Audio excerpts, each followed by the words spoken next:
Trí tuệ kinh dịch, bát thuần khôn. Đạo đức là lá bài tốt nhất, làm gì cũng lợi trong cuộc đời. Thưa quý vị và các bạn, Lão Tử nói: vạn vật mạc bất tôn đạo nhi quý đức. Có nghĩa là vạn vật không gì là không tôn quý đạo và đức. Vạn vật không có đạo thì không sinh, không có đức thì không thành. Sở dĩ trời đất vạn vật có thể sinh tồn và phát triển đều là khởi nguồn từ sự dưỡng dục của đạo đức. Đức là một loại vật chất cao năng lượng nhìn không thấy, sờ không được nhưng thực sự tồn tại. Do đó nói rằng chữ đức quyết định hết thảy mọi thứ của con người. Đức hạnh nhiều hay ít, mỏng hay dày quyết định phúc phận và vận mệnh của con người. Bởi vậy mà người xưa vẫn thường nói: người có đức thì được, kẻ thất đức thì mất, hay có đức mặc sức mà ăn. Trải qua hàng nghìn năm vận động của xã hội con người, kinh dịch không còn là đơn thuần dùng để làm công cụ bói toán, dự đoán đúng sai nữa, mà thành tựu của kinh dịch đó là trở thành một hệ thống triết lý nhân sinh vô cùng sâu sắc, mang rất nhiều tầng nghĩa với trí huệ quyền biến thâm sâu. Là đạo của người quân tử, kinh là luật lệ cao nhất trong xã hội, là chuẩn mực hành vi cơ bản của con người, là quy tắc bất dịch của dịch. Hơn nữa, việc dự đoán đúng sai, bói toán ấy cũng không thật cần thiết. Số phận tốt đẹp thực sự của một người kỳ thực đều nằm trong chính bản thân người đó.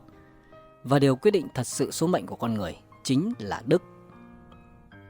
Phong thủy chân chính là phong thủy của nội tâm.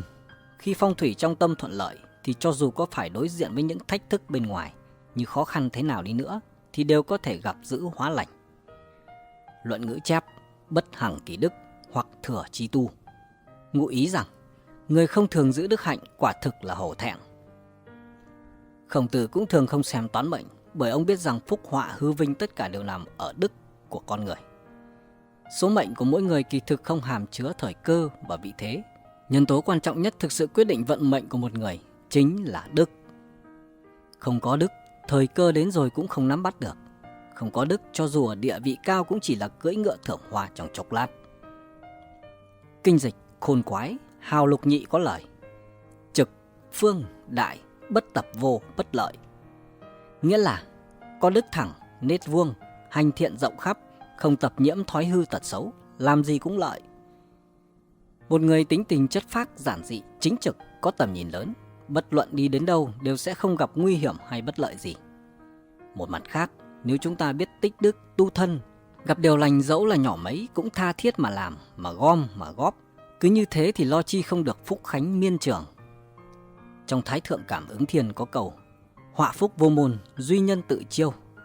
Có nghĩa là họa phúc không cửa ngõ, do người tự chiêu lai, cũng không ngoài ý đó.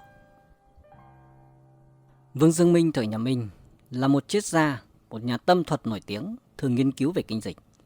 Ông viết một bức thư cho con trai mình, nội dung chỉ vỏn vẹn trong 96 chữ, cuối cùng quy kết lại trong 6 từ.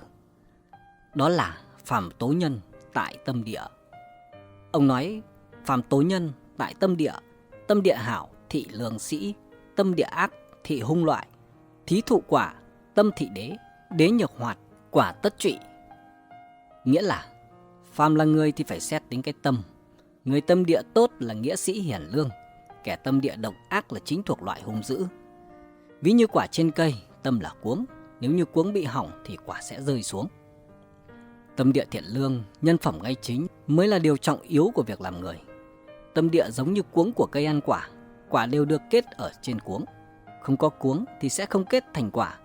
Nếu như cuống bị thối thì quả chưa đợi được đến khi chín đã bị rụng xuống. Điều này ám chỉ tâm địa của con người chính là cơ thể mẹ và thổ nhưỡng để thai nghén nên sự thành công.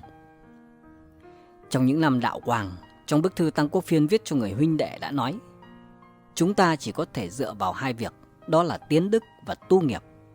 Tiến đức tu nghiệp đều trích từ kinh dịch. Thời thế thay đổi, mọi thứ đều đang biến hóa. Những người có tiền ngày hôm nay nói không chừng ngày mai sẽ bị phá sản. Những người có địa vị ngày hôm nay nghỉ hưu rồi cũng sẽ trở thành người bình thường. Duy chỉ có những người nhân phẩm cao thượng, nỗ lực tu sửa tâm tính bản thân mới không bị những điều kiện bên ngoài ảnh hưởng. Nhân phẩm không dựa vào người khác, cũng không dựa vào may mắn. Nếu như nói con người trên thế giới có sự công bằng, vậy thì đạo đức chính là sự công bằng. Còn vinh hoa phú quý, danh lợi, quyền lực, rất nhiều thứ đều là không chắc chắn bền lâu, đều có thể trêu đùa với số phận của con người.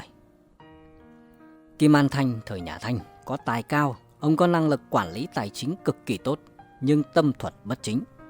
Kim An Thanh muốn được làm trợ tá của Tăng Quốc Phiên, trông cậy vào lực lượng của Tăng Quốc Phiên để đạt được mục đích vơ vét của cải cho bản thân. Tương truyền rằng Kim An Thanh đã 7 lần xin gặp Tăng Quốc Phiên, nhưng Tăng Quốc Phiên đều từ chối không gặp. Căn cứ vào những ghi chép của người thời đó, có một lần hai người gặp nhau.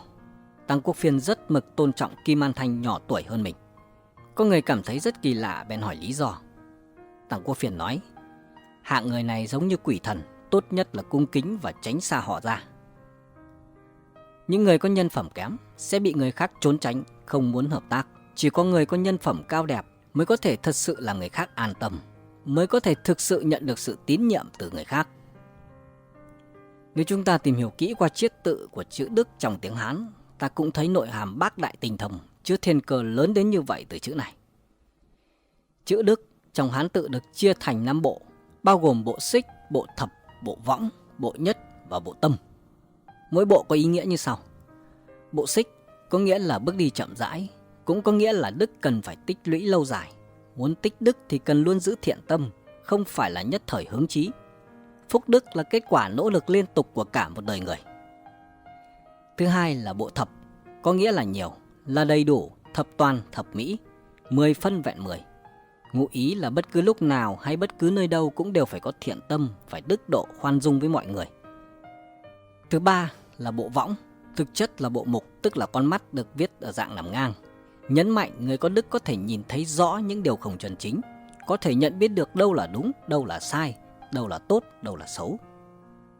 Thứ tư là bộ nhất, là tổng thể, ý rằng người luôn có tầm nhìn bao quát, không ích kỷ, luôn chính trực, lý trí, trung thành, trong lòng không có tạp niệm, không lo lắng mới là người có đức. Và thứ năm là bộ tâm, là nói đến nội tâm. Bồi dưỡng đức cần phải dựa vào tu ở tâm, chân tâm, thành tâm và trung tâm.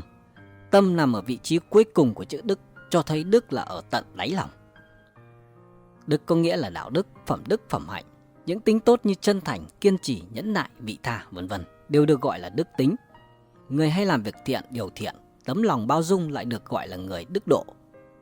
Trong xã hội xưa kia, dù là bình dân hay bá tính, quan lại hay người làm vua đều phải biết đến sự tu dưỡng đạo đức. Điều đó đủ để thấy rằng một chữ đức đã gồm thâu lại tất cả những phẩm chất tốt đẹp của con người. Có một câu nói rằng, âm dương phong thủy hữu thiện chủ, thử đạo tà dâm nan hữu phúc, cực thiện chi gia hữu dư khánh, đức phối thiên địa thị chân đổ. Có nghĩa là phong thủy âm dương chỉ dành cho người sống thiện, những kẻ gian tà mưu mô dâm loạn thì khó mà có phúc. Những người ở lành thì sẽ dư giả, đức hòa hợp với trời đất là con đường đúng đắn nhất. Người xưa có câu, đức phối thiên địa, thiên tất hữu chi. Có nghĩa là đạo đức của người ta mà hài hòa với trời đất thì trời đất ắt sẽ phù trợ. Cát hung họa phúc của con người có liên quan chặt chẽ với đức. Có đức thì có phúc, vô đức chính là họa, cũng chính là ý nghĩa chân chính của câu thiên đạo vô thân thường giữ thiện nhân. Ý rằng trời không thiên vị nhưng thường giúp người lành.